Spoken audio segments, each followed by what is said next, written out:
Y seguimos aquí en la tercera reunión de ministros de Economía y Hacienda de América Latina. En el Marriott estamos con don Enrique García, presidente de la CAF, muy conocido de todos ustedes. Enrique, ¿qué tal? ¿Cómo estás? Qué gusto de verte, un placer siempre estar en Lima. No, el gusto es nuestro. Bueno, decíamos que en América Latina estamos haciendo las cosas bien en términos fiscales, pero hay países como Venezuela que están interviniendo en el mercado de tal forma que están generando una recesión pese a los ingresos enormes que tienen petroleros. Acabo de leer que en el primer trimestre la economía ha caído 5.8% y el año pasado ya había caído como 4%, me parece. Es decir, siguen cayendo, siguen profundizando el hoyo, digamos, ¿no? No sé si tienen o no tienen déficit fiscal, pero lo que tienen es un problema de política económica muy serio, ¿no? En cambio, Bolivia ha estado más o menos bien porque ha tenido recursos, ha podido hacer obra. Yendo al tema específico de la obra, la CAF financia obra, financia la brecha del desarrollo de infraestructura. ¿Cómo están yendo los países a los que la CAF le presta en términos de infraestructura? No, mira, sí, nosotros en CAF hace ya varios años le pusimos un gran énfasis en infraestructura porque si hay algo que es importante ya para el cambio estructural, generalmente se habla mucho del fiscal, de lo monetario, pero los temas estructurales a veces no se discuten. Y si hay una brecha para América Latina es la brecha de la competitividad, de la productividad, que para eso la brecha de infraestructura es muy grande. Para ponerlo en términos muy concretos, América Latina invierte apenas 2,5, 3% del PIB en infraestructura. Debe invertir por lo menos 2 veces. Y eso tiene impacto en todo el desarrollo. Ahora, ¿cómo vemos nosotros en CAF? En CAF estamos muy comprometidos con esto. En efecto, nosotros hemos prestado, para darte una idea, el total de aprobaciones de los últimos 5 años, así $40.000 millones. Es grande. Claro. Y de eso, más o menos el 50% está en infraestructura.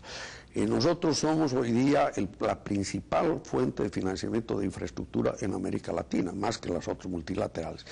Vemos una gran demanda. Ahora hay temas que hay que administrar. ¿Qué países manejan, digamos, son más eficientes en la gestión de la infraestructura, en el desarrollo? Mira, en general lo hacen bien. Brasil tiene una buena... Yo veo que en Perú, por ejemplo, también, en Perú, nuestra experiencia es que ha habido una estrategia de priorización interesante que está marchando. Pongo los otros países, como el caso de Bolivia, lo mismo. No, en general, fíjate, el tema de infraestructura lo han manejado razonablemente bien los países. Quizá falta la integralidad del tema de infraestructura con factores que son muy fundamentales, que no son simplemente temas de ingenieros, sino son temas más globales.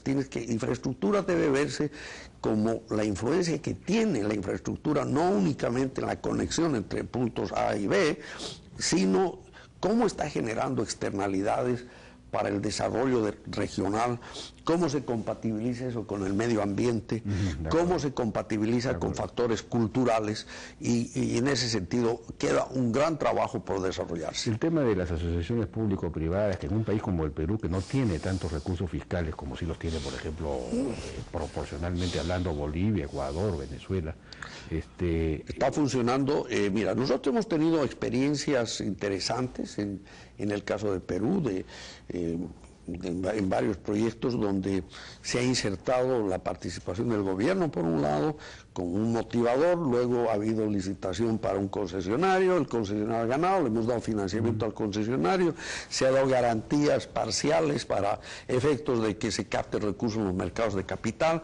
Yo diría que se ha avanzado bastante, pero ese es un tema que a mi juicio en todos los países de la región se va a requerir un esfuerzo mayor, porque obviamente es imposible lograr resolver el tema de infraestructura solo con recursos públicos y tampoco con privados. Es necesario hacer una mezcla que sea entre lo público y privado con una dosis de inversión extranjera. Y aquí viene un comentario respecto a Europa. Dado el hecho de que en los próximos años, yo diría los próximos 3, 4 años, el crecimiento en Europa, en España especialmente, va a ser reducido, la demanda va a ser baja. Yo creo que es un buen momento para que la región atraiga más inversión de ese lado. Yo creo que las empresas españolas, que hay muy buenas en infraestructura especialmente, deben mirar a América Latina porque no va a haber suficiente trabajo de obra dentro del país. Muy bien, Enrique, muchísimas gracias. Hoy un gusto, como siempre, y nuevamente creo que el Perú debe sentirse muy contento de que está en una etapa de gran desarrollo y bueno, hacemos votos porque así siga. Que así siga, efectivamente. Muchísimas gracias. Rezamos. Muchas gracias. Gusto, gracias, Carlos. Fue Enrique García, entonces presidente de la CAF. Vamos a una pausa y regresamos.